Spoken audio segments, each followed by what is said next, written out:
Hey, folks. Welcome. Hey. Beans and Dice podcast live stream call-in show. Thursday nights. I'm Carlos. I'm Rob. And we want to say welcome to the show. Thank you for continuing to follow. I know I posted this one up a little late on the scheduler for the YouTubes, but we are ready to go. It is Thursday night. It is our game night. Better late than never. Where we play games and then talk to you about them. Set this microphone up a little bit better for myself. There we go. Scramble a little bit. We just finished up a play of Night of the Living Dead, a Zombicide game. Our first playthrough for either of us. Yeah, take a look at the board. So you can see the board here. Here's a top-down view of the board itself. This is scenario 1. Robert and I are going to give you our quick impressions of it. And by quick, I mean like 5 minutes or so. Yeah. And then we'll open up the phone lines to bring you all into the conversation. Excellent. Zombicide, or I'm sorry, no. Night of the Living Dead, a Zombicide game. Here we go. Official title. By Cool Mini or Not, also known as Simon, also known as Come On. Come On. Come On. I've heard that they officially have now gone back to Simon. They actually, I think Tom on the Dice Tower said that last week. They've officially stopped people, asked people to stop going, come on, which is what they changed it to 2 years ago. When we went to the expo. Yep, the expo for them. They had to correct us a few times. Yep. Every time we talked, we said the wrong thing. Yep. So and they wanted us, at that time, they wanted it to be come on. I couldn't do the come on. I just No, couldn't do it. I stuck with Simon, so I'm not unhappy that they've switched back now. So. Neither am I. I think they got it right the second time. Yep, second time. So this is your first time playing a Zombicide game. Ever. Yeah, I've never played any of the Zombicides. I've heard tons about them, of course, but he's got some back there, but I've never played any of them until this one. And this is the lightest version of them. That's what I've heard. So this version is I was before you got here, because this is a work night for us, so Rob's coming straight from work to here. Yep. Before he got here, I started setting up the board, putting everything out, and I kept going back to the box feeling like I must be missing something. Like I don't have tokens. There's not a lot of bits. Yeah. And I think I'm okay with that. It seems to be pretty light, pretty quick. I mean, look at the top-down view of the table here. You can see there's not a lot to this game. Here's a side view. Yeah. You got a couple of 3 or 4 decks of item cards. You got a zombie deck. Yeah. You've got these beautiful, and I'm going to show it here on the top-down, little player dashboards, right? So we call these dashboards here. They're plastic dashboards. They used to be like cardstock with the tracks on it for the experience points. You got a place for your character. You got a place for your items and your backpack. And then you got these little table leg markers to use to determine, to indicate your damages and all that other stuff. Very thematic little table legs from the Night of the Living Dead. Yeah. Outside of that, it really doesn't eat up a lot of space. No, yeah, we didn't need a whole lot of space for the board. Or this is, I guess, the starter is is the smallest board that uses 4 of the tiles. I think the game goes up to 6 or 7. On the biggest boards. But yeah, I mean, it doesn't take up a whole lot of space. I've seen some of the old Zombicides take up a whole table, and especially when people get into blinging it out with their 3D castles and walls and towers and stuff. But yeah, this really wasn't bad. And then everything being condensed on the little player console there made it really nice and tight and convenient. It did, and I know I was originally surprised that there weren't a lot of components, thinking, oh man, I spent all this money on a game, really didn't give me a lot. Yeah. No, what they did is they just minimized what you need to play the game, which I think at the end of the day made it more than I expected it to be. Yeah. Because what I wanted it to be was a game that I could play with like family, right? To teach my family and to introduce people into the hobby, and it is that. Yeah. Because it's just light enough, just fast enough, not a lot of fiddly things for them to have to deal with in order to figure out how to play, which I think is going to be great for people who aren't gamers.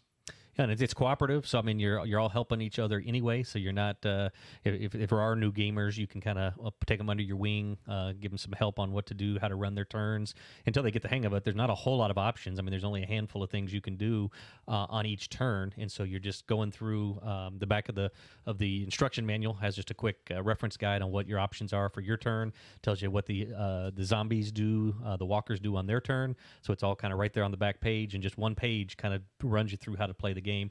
Obviously, you got to read the manual to get some of the details about. But if one of us is leading it, I think one of us could lead a group of non-gamers and come out with a great experience that night, because I think this would take, with non-gamers, maybe an hour. Yeah. Which is that right at that good sweet spot for teaching somebody a game. Yep. Right about that 1 hour mark. So you don't overdo it, but it's not so light that they feel they didn't get anything. They get a story out of it.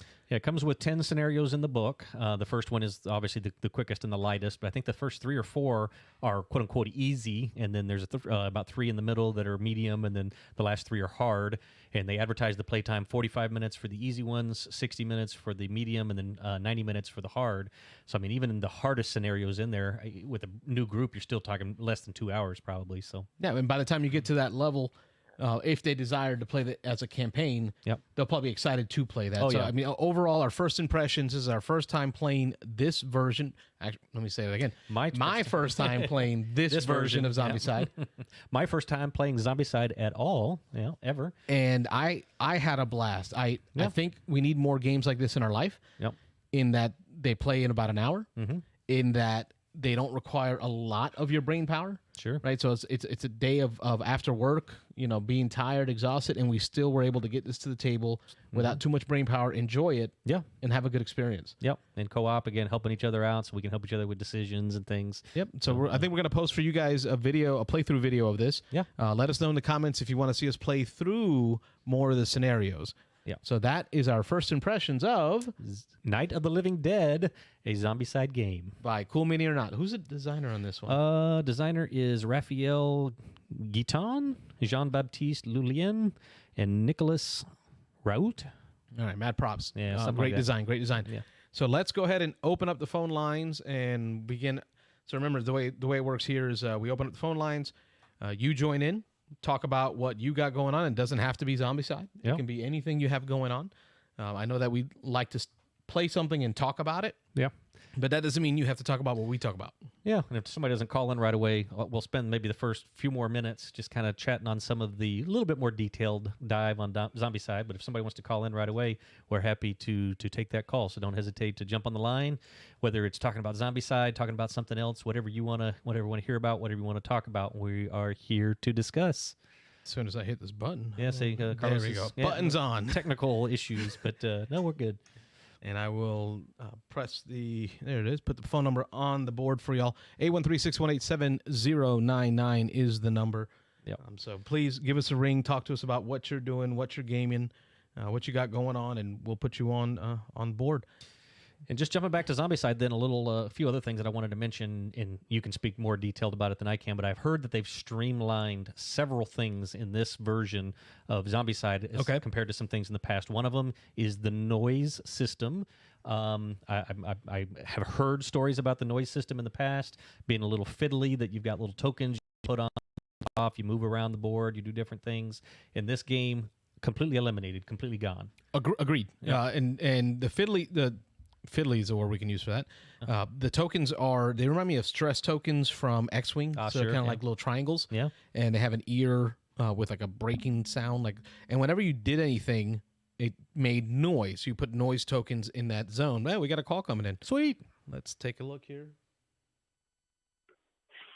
Beans and Dice Podcast. State your name and where you're calling from. Hey, it's Barry calling from Tampa. Hey, Barry. My buddy. How you doing? Hey, good. I have a funny story for you guys. Oh, all right. I'm scared.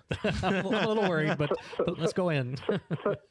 So Wednesday night, me and a couple friends meet at a friend's house, and it's our board game night. Okay. And we've been playing a lot of Council of Blackthorn lately, which we've really been enjoying. I know I believe Jason hosts that, right? Well, yeah, Jason hosts it at his place. We do dinner, and then we do a couple board games, and we try to do that like every Wednesday. So my friend Chris really liked the game, so he went on the website, Great Northern Games, I think it is, and he ordered a copy for himself. Well, the next day he gets an email from the guy who made the game, and he's like, did you mean to purchase this? And Chris is like, yes, I did. He's like, okay, I just want to make sure you did. And he's like, how'd you hear about the game? And he's like, well, my friend, bought a copy and we've been playing it. and we've really been enjoying it. He's like, well, I've got, the copies I have left, I have in a storage shed. I have to go get it, but I'll, get it sent out to you. And he was just surprised that someone was, wanting to buy the game. Okay. Where it's like, we're all like, this is a really good game. I think it was one that he kickstarted and just, it did okay, but not super well. Does he have another copy in that shed? I think he does. I think he's got a couple copies left. I'm going to have to reach out to him. Yeah, I'll get the contact info from you on where he bought it, because that's a cool story, man. To hear from the designer himself on something he thought, I guess he gave up on it. I don't know. It sounds like he may have given up a little bit. Yeah. That's what it sounds like. To be surprised if somebody wanted it. But every time you've talked about it, Barry, I've thought about you can choose to talk about the game if you'd like. The scoring, the leader mechanism, how to bring them back. Tell the folks about it. Okay, so the point of the game is that the king of the realm is on his deathbed. And you're vying for power. You want to become the king when he dies. And there's 4 different guilds that you're trying to get influence with. And you're trying to get the most influence without getting the most treason points. Because at the end of the game, whoever gets the most treason points gets their head cut off, as the king finds out that you're trying to take his place and kills you. And you've got these different tracks, and each track is represented by a die. The first player each turn will roll the dice, and they're either 0, 1, 2, or 3. And the cards, there's basically 2 types. There's ally cards and building cards. And you're playing the card for 2 things. You're playing it for the dice effect, which is whatever color the card matches, whatever dice color the card matches, you go up on the track depending on the number of the card, the number rolled. So if it was 1, you go up 1 on the track. If it's 2, 2. If it was 3, you go up 3, but you cannot trigger the text effect on the card. And you get 2 treason cards. The cool thing is, if it's a 0, you do not get the text. You don't go up on the track, but you automatically trigger the text effect whether or not you meet the requirement for it. So even when you roll poorly, you still get a bonus. Yes. So there might be a card that you wouldn't be able to get the text effect immediately for, but if you rolled a 0 on it, you could be like, you know what? I won't go up on the influence track, but I'll play this card because it's a strong card that I'd have to wait a couple turns to play otherwise. And the neat thing is that there's 4 different houses there's 4 colors. There's yellow, white, black, and red. But the cool thing is a red card normally triggers a different color's effect. So you need to go up on one faction to trigger effects for another faction. So the factions are all tied in. So normally like a red card might be like you have to be level 4 on the yellow faction in order to trigger the card effect. That way you can't put everything into one house. You need to balance your political relationships with the multiple houses. Exactly. The scoring is really neat too, because every turn, when it's the end of a player's turn, they score. For every faction that they have the highest on, they get 2 victory points. If they have the most buildings, they get 2 victory points. And then when it's the next player's turn, you're only scoring for yourself.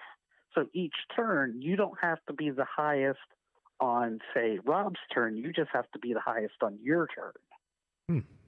Now talk to me about the piece that really stood out for me, which was the mechanism regarding the player and in the lead.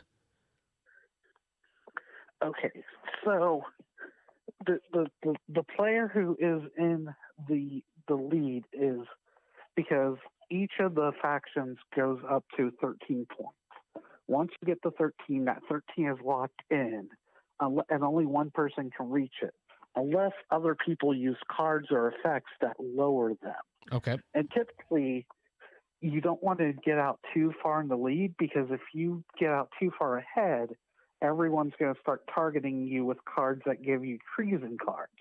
They'll be like, oh, Barry's in the lead. Let's focus on giving him treason cards. Or they'll start using all their, cards that take away victory points and do negative stuff on the person in the lead. Right. So it's really tricky. It's like you want to have the most victory points, but you don't want to make it obvious that you have the most victory points. And that kind of reminds me of Twilight Imperium 4th edition. Sure. Where whoever's in the lead be the target. Is going to be the target. They're going to get smashed. Yeah. And that tends to be Barry. The difference is the victory points you do it the same way you do the victory points of Small World. They're different denominations, and when you get them, you flip them over. Oh, so we have to we have to remember how many points you have. So it adds a little hidden knowledge. Yeah. Okay, so it's not full knowledge on who's in the lead. It's who we feel is in the lead. And then that must add the social aspect of us throwing shade at Robert. Sure. To say, hey, do you see how many tokens he has there? He's definitely in the tokens lead. over there, yeah. All those ones. And that's exactly what we were doing the other night when we played. We're like, hey, Sarah's running away with this. We need to focus on her. And, meanwhile, someone else is just sitting there getting a couple coins every turn, just not being super obvious. Now, I know you've brought this game up before. This is something that Robert and I have talked about, getting it to the table with you. Yeah. I know we have our game day coming up in a couple of weeks, and you talked about bringing it out there. I am. I posted the rule books on the Carlito Facebook page, so a link to it, so everyone could read the rules. And the nice thing, and the cool thing is the other thing where that 0 on the dice comes into effect. Right. With buildings. To put a building into play, if you cannot meet the text trigger, the building will not stay in play unless you play it on a 0. If you play it on a 0, then even meets all the prerequisites for you. Yes. Yep. So looking forward to playing this one. It doesn't sound like it's too long of a game, which is great. Hour and a half is just long enough to enjoy, but not a TI4 level game that'll take up your whole day. Yeah, it says here on BGG, 2 to 6 players, 45 to 90 minutes, weight 2.36, so not a particularly heavy game. You've played it 3 or 4 times. What's your experience with the amount of time it takes to play the game? With new people, you're looking at an hour and a half, 2 hours. Not terrible. And that's just people reading the cards, stopping to read what the cards in their hands do. I liked the game so much that I went ahead and he had another game that was almost him as in Jay, looks like Meyer, Jay Meyer, the designer. Yes. He had another game that it's on his website. I can't think of what the name of it is off the top of my head, but it was a similar theme, but it was a lighter game. And I went ahead and ordered that as well because I liked Council of Blackthorn so much. Was it Noble Treachery or Lucky's Misadventures? Noble Treachery? Noble Treachery. Okay. I have that one ordered. Glad to see you supporting those smaller designers out there, Barry. That story was great. That's cool. It's a good game. Yeah, I'm looking forward to getting that one to the table. I just thought it was funny. He's like, did you mean to order this? How did you hear about my game? That makes me wonder a little bit. It's how I feel when someone comments on my channel. I'm like, are you meaning to talk to me? Because are you sure? Max Burns says he likes the artwork. Max Burns on the comments says he likes the artwork. Cool. Thank you for sharing, Barry. It's a very solid game, and I can't wait to play it with you guys. Yeah, looking forward to trying it out. Thanks again for calling in, man. I appreciate it. Have a good night. Thanks, Barry. You're welcome. Bye. Bye. All right. That was Barry Kreitzer out of Tampa, Florida. Yep. With Council of Blackthorn. 2016 release. Yep. I'll put the phone number back on the board for you folks. Now, so the phone lines are open again, 813-618-7099. Now, be sure to call in. Tell us what you're playing, acquiring. What are you into right now? What are you excited about? I know it's April 1st, so I'm a little worried about what we might get. Yeah. Can we get some craziness on a regular day? We don't need it to be April Fool's Day to get people pranking us. But speaking of pranking us, Robert, you brought it to my attention today. Oh, yeah? Something that got me really excited, and I just don't want to allow myself to get excited about it. A little new news story, yeah? Right. You talked about there be an announcement for the Unmatched series, which I think was our topic last week. Yeah, it was our topic. Unmatched, Deadpool version. Deadpool, a single character, just a standalone Deadpool character. Yeah, kind of like the Bruce Lee. Right, it'd be their second one, just single character. I guess you call it a pack, even though it's a single character. I assume won't have a board or anything with it. It'll just be the character and the cards and the deck, and then his dial. Oh, we got a phone call coming in. Let's see who it is. Beans and Ice Podcast. State your name. Where you calling from? Yo, it's Lorenzo from Temple Terrace. Hey, Mike. My man. What's going man. What's going on, fellas? We're excited about our Zombicide game tonight, and I know Robert's looking forward to playing it again this weekend. Yep, going to teach it over at Your Turn, a board game cafe this weekend. I know Muhammad and hopefully Mike and a few others have expressed some interest in coming out and playing some games, and I know Muhammad wants to get in a scenario or two of Zombicide, so we're definitely planning to play that up, but hopefully we'll see you there. That's what's going on. I'm planning on making it out there. Sweet. What's going on with you? Yeah, man. I saw a new video on the channel. Yeah. That is disheartening, man. What happened with that video? I don't understand. I'm so confused. Let me before you finish that, folks. I want to let you know this is Michael Lorenzo. He's got a channel on YouTube called One Mic One Game, and it's MIKE. Yep. Yeah, not like microphone mic, but like the mic I'm talking to, Mike. That's the pun. Yeah. Well, not that the microphone correct. I'm talking into, but the microphone I'm talking into to the mic on the phone. Yeah, Am I going too far? Did you make that any more confusing? Yeah, you're trying. One mic, one game. Go to YouTube, subscribe to his channel, please. But he posted up a video that I watched the other day of a solo game of a new game you received. So what happened to the video? Okay. So I had part one up there, and I had part two all edited, and I was going to post that up on Saturday. And this one guy, I don't know if it was male or female, whatever. I couldn't tell by the name.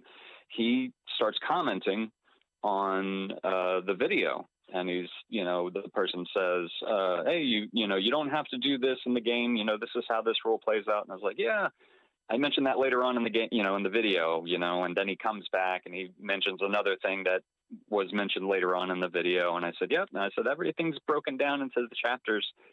And then he posted this third comment, and he said, so the name of the game is Sonia. Yep. I just got it in on a Kickstarter. It's a deck builder with resource management, and I absolutely love this game. Spoiler alert. But anyway, I was soloing the game, and I'm playing against, you play against an opponent called the Aspirant. And this person comments and says, you're playing the Aspirant wrong. This is how you're supposed to be doing the steps to play his turn.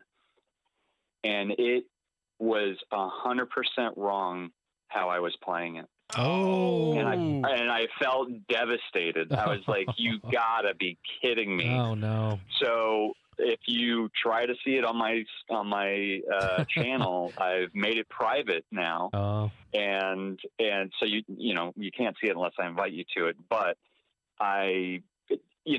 it was last night, it was late, and I'm just sitting there staring at my screen like, you have got to be kidding me. I spent so many hours editing. The editing was great, man. Robert and I were talking about the editing today while out in the front grilling burgers. Yeah. Oh, really? Yeah, we were grilling burgers just talking about the editing. Horrible it was? No, we're talking how great it was. Talking about the transitions and the jump cuts and all that. It was smooth. Yeah, I'm trying to keep people, and I figure if you can get a little bit more movement on the screen, you can keep people interested. So anyway, I did another solo playthrough tonight, recorded it, and I'm in the process of editing it. And I'm kind of glad that happened, because now I was able to play through it a lot faster. I set up the rules because I kind of taught the game as I played. Right. So there's a lot of breaks. So I kind of loaded up the front a little bit more with some of the rules, and, left a little bit more for while I was playing the game. So I didn't break up the game so much, but I think this video is going to turn out better. But again, just the the devastation. Wow. You know, it happens. You know, it is what it is, and these things happen. You know, I thought you were going to say that he was the game designer or something that was calling you to tell you that you'd messed it all up, but close enough, I guess. But wow, yeah, that's rough. Somebody watched it. That's all that matters. You got to view it. But anyway, yeah. So anyway, that's actually what I kind of called to talk about was this game Asonia that was only available on Kickstarter. And the more I play this game, I haven't soloed a game this much. Well, I haven't soloed a game this many times wrong, but I did get it right this last time. But it was amazing when I was doing it wrong. Yeah, it looked good. I had me convinced. Yeah. This I keep saying because I think you guys know that Res Arcana is like one of my favorite games. Yeah. You know, this is my Res Arcana of 2021, without a doubt. Yeah. If anybody likes Res Arcana out there, I highly recommend trying this game if you can find it. At the end of the day, though, this is a card game, right? I mean, I didn't see anything but a card and a neoprene mat. And just dials. You are correct. Yeah, some dials for and points. Dials. Yep. Yeah, but that's all it is. The resources are, you know, you have gems, different colored gems on your cards. Yep. But just the way that there is take that in this game, but it's not the kind of take that where, like in some games, you're like, round after round, you're building up for like this big reveal, and then somebody, you know, does a take that, and it ruins like your last 5 turns that you took. It's nothing like that. You can mitigate, take that very easily in this game, where it does affect you, but not to the point where you're ready to flip the table. And even mitigating cards that maybe aren't so good, like starter cards and such. It just has a very ingenious way of mitigating that stuff. So yeah, I like you talk about the foundations, right? Taking a card and then building a foundation on, then taking another card and building it on top of that, which then becomes almost like in Splendor, where you get the card of the gem, and now it counts as part of your hand. Kind of persistent. Right, bonus. it's part of your purchase power, exactly. Yeah. The decisions that go along with deciding which card to use as your foundation card, right? Those are the things that I like. Having to make those decisions on how to use a card, multiple uses for a card, which is probably why Rob loves Imperial Settlers so much, is because of the multiple ways to use a card make for fun decisions. Yeah, absolutely. Agreed. Yeah. Looks great. And not to take you off Sonia too much, but you mentioned Res Arcana. I assume you heard a couple of weeks ago they announced another expansion coming out for Res Arcana. I didn't hear that. I figured there was going to be at least one more because the way that they did the insert originally, and they did release one expansion, and it didn't quite fill up the entire insert. So I was thinking there's going to be another expansion eventually, but I did not hear that. I'm going to have to look that up when I get off the phone. They announced it. It was about 2 weeks ago. I think I saw it on Board Game Breakfast on Dice Tower, and I believe it's coming out this year. I think it's announced for I want to say maybe October, November of this year. So it's not going to be too much longer. How dare you not tell me? As soon as you hear this information. Actually, as soon as I saw it, I thought of you immediately, and then I just I forgot to tell you last time I talked to you. You know, work, family. Yeah, I got other stuff going on. I hear you. Yeah, I hear you. But no worries, man. Re-recording gameplays, re-editing gameplays. Things happen. Playing games wrong. And I think Robert and I took that approach today, thinking about that myself, because I'm always so just afraid of putting out a game play that isn't accurate, so which kind of scares me a bit. So like tonight, our first step was, hey, let's play the first scenario of Zombicide. I'm sorry, Night of the Living Dead, a Zombicide game.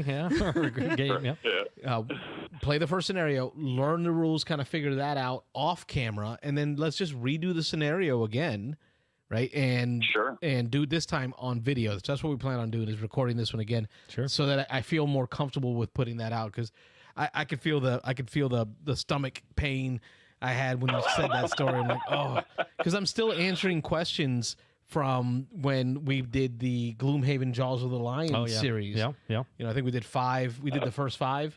That's about right. Yeah. Mm-hmm. And people are still commenting in there about things we did wrong. Of course, it's gonna happen. It's gonna happen. You gotta expect that. You gotta have some thick skin. When you put yourself out there, you know, you expect to get some There's stuff always going to be that guy that's going to comment and nitpick. But the thing, at least with your game and with Sonia, there's, from what I understand, the game that you guys are playing, there really isn't a lot of fiddly stuff like you were saying. So yeah, that'll help.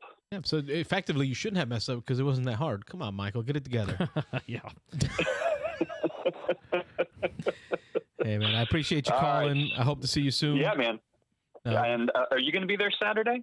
No, I know Rob is. My kid had his surgery this week, so I'm still watching him. I'm still going to be home, taking care of him. Okay. So I'll be at the house, probably finding a solo game to record and mess up on editing. Okay. Well, I'll see Rob over at your turn on Saturday, and I'll bring a few games. Okay, right, sweet. That was Michael Lorenzo talking about. Say it again, Rob. I can't pronounce that name. Which one? The name of the game. Ausonia. Oh yeah. And I'm looking. It's like Ahsoka. And I'm looking at Res Arcana now. It is says 2021 release. The name of this one, they all have was it Latin names? This one's Perlea Imperii is the name of it. Imperii. First word Perlae. Oh man. Perlea Imperii. I've already hung up with you guys, and I'm looking it up. Oh, sweet. Awesome. Pulling out the card, ready to buy. All right, Mike, we'll see you Saturday. Guys, check out his channel. One mic, one game. Thank you. Yeah, thanks for the plug. On the YouTube, and expect a new Ahsonia video soon. Thanks, Mike. All right, man. See ya. That was Michael Lorenzo of Temple Terrace. Yeah. And phone lines are back open. 813-618-7099. Call in, talk to us about what you got going on. Rob was talking about Res Arcana getting an expansion. Yeah. Did you want to go back and touch on the Unmatched? So again, man, that April Fool's joke that's out there. Yeah, I'm going to see if I can find anything about it while you're talking, and we can throw something up here on the screen. So a Deadpool version of an Unmatched character sounds like the most amazing thing ever. Well, right. I know that Unmatched started as a Star Wars product, right? So it was a Star Wars IP, right? Disney owns Star Wars. Disney now owns Marvel, right? Disney now has, I believe if I'm right, it has Deadpool 2 as well. I'll say correct. The words as well. Yep. So, I mean, it wouldn't be far-fetched to say that they could do a Deadpool product. Right. However, I just don't want to get my hopes up because it released, today, April 1st. It says it right there. Yeah, April 1st. It's hard not to think it might be an April Fool's joke. I know. Again, I don't want to fall for it. I saw it this morning on Dice Tower, and Tom said, as far as he knew, this was not an April Fool's joke. That this seemed to be a confirmed story. And so I've got it. I just pulled it up on a random site here. The first thing that came up, but Deadpool is heading to Mondo's Unmatched board game series. It says check out some exclusive card art and more. And Barry says you can pre-order it, so I don't know. It might be an April Fool's joke where they take your money. That becomes fraud. That's a little scary there if that's the case. But I mean, this looks pretty cool. So his character, as all the Unmatched models here, the pre-washed, primed and washed. Yeah, it's nice. But look at the box, man. The box looks amazing. Yeah, it looks completely different than anything in the Unmatched series. But of course, if you're going to go way comic book, going to go way off script, Deadpool is the way to do it, right? And then these cards, I don't know if this image blows up here. Let me see. Oh yeah, it does a little bit here. So you can see the cards completely different. You know, they got comic book art on them. You've got a card in here that looks nothing like the rest of the deck. Looks like graffiti. Yeah, it's called passwords, and it's like him just writing notes. Yeah, so it's just he's going to have some probably some crazy broken stuff in here. And then, as we mentioned, this is only the second time they've done just a single character pack. The other one was Bruce Lee, and so everybody's already saying, of course. And that took me forever to get Bruce Lee. Bruce Lee and Deadpool head to head. I mean, that's going to be the automatic right there. You got to play the two single characters against each other. Yeah. So we'll see, but yeah. So like you say, I'm not completely holding my breath just because today is April 1st. But other than that, I mean, this looks pretty cool. Here's some bigger pictures. Oh God, look at those folks! Hand-drawn art. It almost looks like hand-drawn comics. Which was his thing. You remember when he was dangling his legs right off the bridge in the opening scene? He's drawing like pictures of him beating people up. Oh yeah. You know, that's just it. Just fits perfect. Oh, that's cool. That is a lot of work. Yeah, to do an April Fool's joke. If somebody's gotten this far to I mean, look, these are pictures. These are not like mock-ups. These are pictures someone took of models and cards. Some people are pretty good with Photoshop and stuff now, but I mean, this is pretty cool. So, yeah. Oh, come on, Mondo. Are you messing with me? Oh, we got a call coming in. Let's take a peek. Beans and Ice Podcast. State your name. Where are you calling from? Hey guys, it's Aaron calling from Columbus, Ohio. Hey, Aaron. We are well, Aaron. We are afraid that Mondo is pulling an April Fool's joke on us. Yeah. Yeah. I saw that. I watched the Board Game Breakfast on the Dice Tower live. I watched it at lunchtime, so I saw that. It seems legit. It does. So I'm excited for it. I'd risk throwing my money at it. Yeah. I mean, if I lose $40, but if I get it, it's even better. Yeah, they're taking pre-orders online supposedly, so it seems like it's out there. Shut up and take my money. Well, and I mean, it lines up with their planned releases of the 3 other. Right. We talked about it last week. Multiple unmatched expansions coming. Yeah. So, I mean, without that information, it would seem maybe a little more likely that it's an April Fool's joke. But sure. The fact that it's obvious they have the license, then it seems legit. And it looks really cool. It looks like they're really playing up the Deadpool on the cards, like you guys were showing. Completely different than anything else in the series. Him breaking the third wall and everything. He does that. That's his thing. That's his thing, yeah. And maybe them doing it, dropping the news on April 1st is just on purpose because it's got me thinking more about it. Yeah, more press, yeah. Yeah. So I got marketing at Mondo. Good work. Yeah. What's going on in your world? Not a lot. Wasn't able to get that gaming weekend in with my buddies. Oh, no. Came up, so... was able to do some other stuff that weekend, which was great. But I'm going to be honest, I'm in a little bit of a gaming drought. So you and everyone else in the country, brother. Yeah, we are going to do our first game day in 2 weeks. 2 weeks. We haven't done one in over a year. Yep. And I've been thinking about that. Like, I feel like I remember Robert and I opened up this whole podcast idea. It started off as a podcast, turned into some video casting in October of 2019. Sounds right, yeah. Right? And it was after coming back from a convention. I can't remember which one. But we were excited. And then, like, this last year, it's made me feel like a failure game-wise. I feel like I'm just not getting enough gaming in to have anything to talk about. Yeah. So what you're expressing, that feeling you're expressing of, like, being in a rut, yeah. I feel like this year has been a rut for me. We're all there, yeah. Because Robert and I were sitting there thinking, what have we played this week? Just games with us, because we're the only ones that come out. Yeah. So you're not the only one, brother. That's all I'm saying there. Yeah. So it's tough. I am going home to Southeast Ohio to visit some family for Easter. So I'm sure we'll get some games played. I don't know what will get played, but that'll be fun. As long as you're gaming, yeah. But yeah, I'd love to hear. So right before I called, I saw you guys pulled up some information about the Res Arcana expansion. I'm a huge fan of that, but I'd also love to get your guys' thoughts on the Robinson Crusoe Collector's Edition that's being pledged right now, and wonder if you guys have played that, kind of your experience with that. I have a kind of a weird relationship with that game where I purchased it, I played it a few times, and I ended up selling it, but I am excited about it. I think I'm going to back it again. That's the worst feeling, isn't it? Game. It was a great game. It was a great experience, but man, was it just so, one, hard to get to the table, and two, like if you're not familiar with it, you like relearn it every time you play it. It's so much, and the rule book doesn't help at all. But it really is a cool kind of cooperative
stream. All I had to do was reopen the audio OBS. or OBS, close it out, reopen it, it's all back again. Well, I don't know, folks, how much you might have missed. We apologize. It looks like we dropped the audio there. We kept the stream going, I think, so we just had to reset the OBS, so I'm not sure if there was a pause or a break there, but we've got Aaron on the line, a regular caller, and we were talking a little bit about the Robinson Crusoe's Collector's Edition that is on GameFound right now. It's not a Kickstarter, but the GameFound, which is like Kickstarter, it's just another platform for hosting games, or not hosting games, but for launching games. And so Aaron was just asking about opinions, and I'll summarize here. Not so many words, but the new version just looks awesome. And if you're into Robinson Crusoe, and I know Aaron was saying that he had owned it at one time and then got rid of it, and now he's thinking about going back in, which happens for us gamers sometimes all too often. But this version just looks incredible. What are you thinking about it? Have you checked out all the details on it, Aaron? Yeah, I have, and it looks pretty great. I don't think I'm going to add in all the extra expansions. Probably just that kind of base new pledge. I forget what it's called, but it's like 115 euros, I think. Okay. That's like $180 American, man. Oh. Yeah, I think it is. I think with the calculation I did, because I got some discount too. I think maybe because I pledged the page or joined the page early for updates, then I got like a $5 discount. So it's probably going to be like 135 plus shipping or something like that. Okay. Okay, not too horrible. It's definitely up there, but there's a bunch of scenarios which I'm really happy with, and I think what I'm most excited about is the collector's edition is coming. It includes a kind of learn to play. Michael Lorenzo was just saying that in the chat room. Campaign. Is that what he meant? He said, Michael Lorenzo says they are doing tutorial scenarios to teach the game as you play, like Jaws of the Lion. Okay, that's big. That's huge. Yeah, Ignacy actually. Yeah, I think Ignacy even referenced Jaws of the Lion either this week or last week in his little update, that they saw that and thought it was such a great idea and looked at it for Robinson Crusoe. So yeah, I think that's going to do it for me, because I think that's the pathway to get maybe some other people into it, and plus it'll introduce maybe some shorter scenarios that it won't take 3 hours to play. There you go. Some scenario in an hour and a half or something. So I'm really excited about it, and I'm a bit more of a solo gamer than I was when I had it originally, so I think that's part of the reason. I think a lot of us are, after this last year, more of a solo gamer than we ever were. And this game is supposedly really good solo, so that's I've heard that as well. That it's fun, cooperative with a group, but it's just about any game cooperative you can turn into a solo experience. But this one's really good for that. And as you mentioned, they call it the Book of Adventures here. That's got all the new stuff in it. New scenarios. I don't think it's really a campaign, but it's got a series of new scenarios. Oh, that's great that they're posting the book out there separately too, for those that, unlike Aaron, kept their copy. They can get that Jaws of the Lion feeling off just buying the book. That's beautiful. That's great. Yeah, and I'm not sure when the audio cut out, but we were just talking there briefly about how this is one of those games that if you don't play it pretty regularly, there are a lot of little rules and a lot of little interactions in it that if you put it away for a couple of months and then break it back out, you've got to kind of spend some time brushing back up on the rules, remembering how the game works. But if it's got those introductory scenarios, maybe you just play one of those real quick, knock that out, and that'll bring it all back to you. So that is really cool. And being cooperative, you can have all your friends help you remember rules if you get a group together playing it. Sure. But also on the cooperative game front, Aaron, what are your thoughts on Zombicide? Right, so not even just the Zombicide we played tonight, which was the Night of the Living Dead version. Yep. Any thoughts? Have you played? What you got? I have not played. I do know there are a couple members of the board game group that have it, that really enjoy it, that have broken it out a few nights at game night. And I didn't, it didn't call you table or that. Yeah. I would say yes. It's definitely not, it's not on like the top of my list to play, but I would play it. I'd be interested to play it. It's another game that's got a really great reputation. Right. I'm going to recommend the Night of the Living Dead version. When you talk about your friends that you meet up with on the insurance side, if I remember correctly, this would be the rules were so light for this. Yeah. The gameplay is so fast. The amount of stuff that they have to manage is so easy when you got these dashboards. It just makes it something that I feel would fit great if you introduced it to some of your new gaming friends, people who are just getting into it, and especially since it's playing off the IP of something pop culture known. Sure. Right? Romero. It's going to make it easier, more palatable to introduce. I know Walking Dead may have killed the whole zombie genre because it beat it with a dead horse over and over again. Yeah. But I would have to recommend this version, and the price point at about $80. Yeah, for the whole to thing. Acquire it is to me spot on. So I'm going to recommend it based on our few conversations we've had. It may fit in well with your group. Yeah, in our one playthrough here, I mean, it is a good, I think, I've never played any of the Zombicides before, but I think this is a pretty accessible first step maybe into Zombicide. And then the rules just fall away for you, Robert. Like the rules just fell away. Yeah. And then we just began joking and having fun about, well, I'm going to give him the Winchester, and then now, but I found the scope. I'm going to hang on to this Winchester. And I'm gonna set this table leg on fire and start beating on zombies. So it's fun. I think it'll fit in well for you. Yeah, very good. I know a lot of the group enjoys. I think Black Plague is the one that it's probably the best version, Black Plague. But this version is going to be so much lighter. I don't know if any of them backed this version, so I'll have to check when we. I think I got it on Amazon for $80. It's retail available. Yeah, it's out there now. Yeah, it wasn't for a little while, but it is out there now. All right. Well, good to hear from you, Aaron. I'll let you guys go. Yeah, appreciate it, man. Have a good evening. One more caller before you guys call tonight. Absolutely. Appreciate it. Thanks, Aaron. All right, that puts us probably one more caller. So let's put the phone number back on, 813-618-7099. We'll do one more caller after this. I guess let's do a quick lightning round. Oh, yeah? Because I want to talk about what came in this last week, folks. Oh, there you go. New stuff. Yeah. Oh, man, I got it. Hold on. I got to turn around. Give me a second. Yeah. Let him reach back there into the bag of goodies and see what the Easter Bunny can pull out. All right. So one of the first things that I got was I got my order in for Battle Foam, Robert. Oh, foam. Battle Foam out of Phoenix, Arizona. Battle Foam, I believe I know it's in Arizona. I believe it's Phoenix. But in Battle Foam is a company that makes cases for miniatures games. And I got these. They had their spring sale, and I was able to jump in, and they came in earlier this week.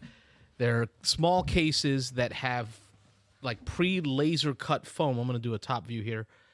Pre-laser cut foam on these cases, and I'm going to use them for Blood Bowl. Right? Yeah. They're going to fit little Blood Bowl teams in here. You got places to put dice and other stuff.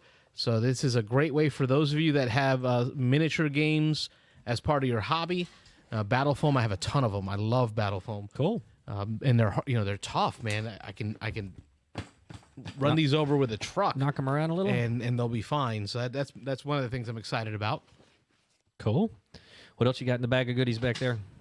Of course, my buddies over at Armada Games have hooked me up. I've got the packs for Blood Bowl. So these are the team card packs that came in. I got a team card pack for Skaven, the team card pack for the Necromantic team.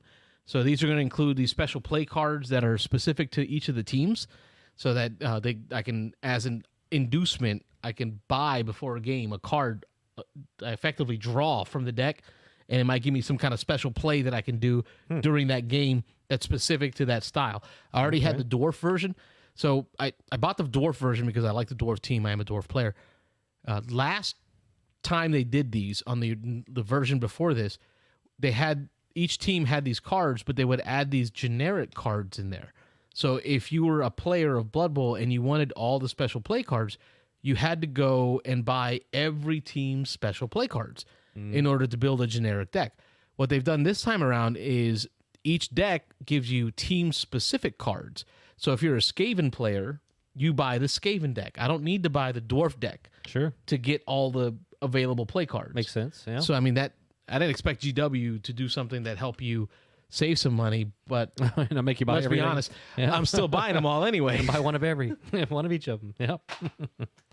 Grebo miniatures, so still on the Bubble front. I got my Grebo miniatures in. A bunch of the guys from the Florida Bubble Group got together and ordered from this company out in Italy. I think, Robert, I showed these to you before on my Norse team, but this is actually a lizard man. So I got a lizard man, what they call a Croxagore. Wow. He's like a giant crocodile player. But what's cool about this is, you know how sometimes you get knocked down in the game, you got to lay the model down. These are some big models, right? but they also sell these like little versions of them laid down. Oh, okay. So you can just swap the model for a different model of it laid down. So I'm going to build my Lizard Man team. We got a tournament coming up here in Melbourne, Florida on 24th of April. So we're going to stay out there at the hotel with the family and do 2 days, 2 nights worth of Blood Bowl. Oh, God. So 2-day event. It's going to be amazing. Shoot me in the head.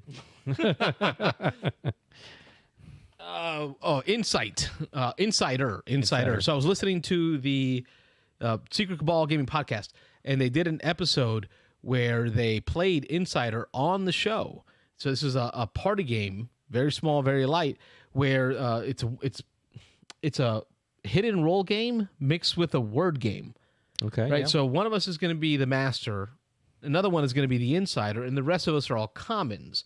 The master will reveal himself up front. The goal of the game is for the insider to get everyone else to guess the word that only the insider and the master know. If the insider is able to get everyone else to guess that word, and then once they do guess that word, right, so we move it to the next step. Now the insider has to hide. The insider has to throw some of that shade, some of that suspectness onto a commoner, right? Because they have to get everyone, now everyone gets to vote on who is the insider. So if the insider was too obvious in the clues they gave to help people get to that right hidden word, then the insider, everyone's going to vote and say, well, the insider was Carlos and they were right. And I lose the game as the insider. You play a 20 questions game is what you do, right? So everybody's going to ask questions that are only yes or no answers to try to get to the right answer. But if the insider, who is the only person that knows the word other than the master, doesn't do it in a way that allows it to naturally occur or to feel naturally occurring in getting the right answer, they will pretty much reveal themselves and lose the game. So it's kind of like a werewolf with words. Yeah, say the master's the one running the round. They're kind of the one. They know the word. They're kind of running it, and then they don't know who the insider is, right? Nope, they don't know who the insider is, so they get the vote as well based on the questions that were asked. So the word might be soup, and if you're the insider and you say is it in a can? Right. Yeah. We instantly know that you knew it was soup. Yeah. You knew it was soup too, right? So you have to find ways to rein people into that answer without being too obvious, right? Sure. So that's Insider. It's another one I'm excited about. I meant to tell Aaron about it. He talked about meeting up with family for Easter. Yeah. I'm taking this one over to the family for Easter because I'm going to get them to play Insider. It's a word game, but it's got a hit and roll mechanism to it. And how many people can play that one? This one is 4 to 8 players. 4 to 8, okay. 15 minutes, 9 and up. Really, there's not a lot in here, man. It's just like a small deck of cards and then some cardboard placards to tell you whether you're the insider or a common or a master, and then a timer, like a pendulum-style sand timer. Okay. Speaking of pendulum, Jamie Stegmeyer sent me Scythe modular. The modular boards. Woo. So Brian Zeno, we got to meet up. I got to get my copy of Scythe back from you. We need to play that. Because we need to get this bad boy to the table. Yeah. I know a lot of folks have talked about Scythe, which we played a lot of. Yep, sure. Began to feel stale because it made it too predictive static. in what actions you would take, what resources you would take. Oh, we got a call coming in. But I think the modular board is going to shake that up a little, yeah. Beans and Dice podcast. State your name. Where are you calling from? Nick Oben, Western Chapel. How you doing, guys? Hey, Nick. Hey, Nick. How you doing, Bobby? Very well, very well. Sorry for the late call. Hopefully I'm catching you still on the air. We are still here. We're waiting for that one last call before we wrap it up. There it is. It's me. Sweet. You got this treasure spot. Got out of my, just got out of my alcohol-induced beer axe throwing. Axe throwing, yep. Yes. No, yeah. Good stuff. My big things I know is getting late. Marvel United, the main Kickstarter that arrived with everyone's places last week or whatever. I ain't following it. Yeah, and I got my copy from Walmart months ago that I've played. I know. Here on the shelf on the right of Robert. It feels like old news to be like so excited about Marvel United, but of course it came with the Kickstarter. If you went is a base game. 6 expansions, and then all the unlocked content, in an 8 box. So there's 8 boxes, 8 games, 6 expansions, and then whole box just dedicated to all of the unlocked heroes and villains that didn't fit in to a expansion per se. All the goodies, yeah. And I tell you what, I have with the kids. To be fair, it is lighter as far as like co-op heroes versus villain games go. That's what I've heard. Yeah. But it is fun. It is just pure fun. I don't mind that it's lighter and almost a touch on the easy side because the good guys winning is kind of what the family weight games expect. Sure. You don't have to struggle and lose to. If you're Spider-Man, Iron Man, and the Hulk, you should win, right? That's the situation. But you do have to work to get there. And I tell you what, I have not played a game with my boys 3 nights in a row in a long time. That's what we had. The only reason we didn't play night was I was out. But we played Monday, Tuesday, Wednesday night. 3 nights in a row. They were like, can we play Marvel United? And I'm like, yes, let's do it. And every night we do a different hero. So when I got the 8 boxes, I'm like, we're never going to get through this. Let's say you had 2 or 3 players at the time. It will take literally dozens of plays to get through and say that you did each character one time. But hey, we did 3 nights in a row. So this could be a family. This could be one of those games for a family where we're like, what do you want to play? I don't know. I'm Marvel United. Let's do it. We haven't played this hero yet. Let's do it.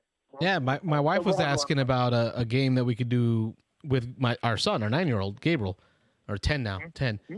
And he has continued to ask to play Marvel United. And I really think that my wife's not a board gamer. I think that level of complexity would be perfect. And not just the complexity, but that time commitment. I mean, tell me if I'm wrong. I think it took us less than 30 minutes each time we played it. That's right. Last night, set up to finished was, I think, 33 minutes or something like that. I mean, nice. Which actually was crazy. So my boys are used to games that do take a little longer, and they were like, "Oh, it's over? No. Like, can we play again?" I'm like, "Well, no, there's not time to play again, but hey, we'll do it again soon." So tell me that's not perfect for a school night, right? Game night, school night. Yeah. You have your dinner. You set aside the family. You take, you set it up before that, and then 30 minutes of playtime, and then everybody's off to brush teeth, go to bed. Yeah, that's perfect. Yep. And then there's the one thing I'll throw it out there that I think. So we talked about writing and co-op card playing games. Anyway, somehow not very well. I'm sure you guys have it up on the screen or whatever. So, and now that I was talking, there's this other game called Gloomhaven. By the way, you should look into that. He and I played that together. But the other night in Gloomhaven, we talked about this, and as a mechanic that it does, I am not aware of any other game doing the storyline. Yes. That storyline, which is the story of your play, of the game, and the kids love that. The first night that I played was just me and Landis, my oldest, Manuel, on your side. And Leo was kind of like, I don't want to play. I think he didn't want to learn a new game. Sometimes he's got like that commitment, the feeling of commitment. I don't want to learn the game. But me and Landis played it, and Leo kind of came in at the end, and Landis was like, let me tell you what happened. Look at this. This is where I played my double wild card. And then the red skin piece. But it was okay because Daddy had a double fist. He told the story of the game on the storyboard. And it was like, wow, it's what a lot of people do anyways after a board game. But this game supports it. Like it's visually there, and you are storing out the game, which is really, really neat to see it for this. So I realized I was playing it wrong when I saw the pictures you had posted in our group with the mat that has the storyline as a full circle perimeter of the playboard. Yes. The way I was playing it, right, I would play, all right, I'm going to play some cards, right, and then the next person would play some cards behind me, that was our storyline, and then I kind of just mashed them together and then kind of condense it. I played like Rob, a gamescaper. Yeah. And try to keep it from making too big of a mess. But when I saw the mat that you have and the way it intends for you to play it as one continuous circle, that really stood out to me. Like, you know what? I am missing something here. I'm missing the feeling of looking at where we've been, because the game gives you this weird feeling. And I don't know if it hit for you. It's weird because you're drawing cards from a deck.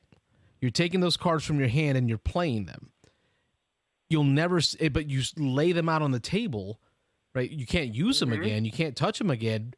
And you're never going to reshuffle your discards. Like, you're never going to have access to your discards again. The story is what the story was. Yeah. And that's it. It was a weird feeling. Like, I wanted to be like, well, I want to shuffle those back in. How do I get those back in my deck? Right. There is no reshuffling of your deck. Yeah, and you can see, and actually, there's it stays light, but there is a sense of building urgency. So, not last night, that was just a quick one. But we played the base game, Bad Guys, Red Skull, Ultron, and Taskmaster. And I think it's in that difficulty. Well, we actually did Taskmaster the second night, and it was down to the wire, and we knew it because we had made a complete circle, and it was like, time is running out.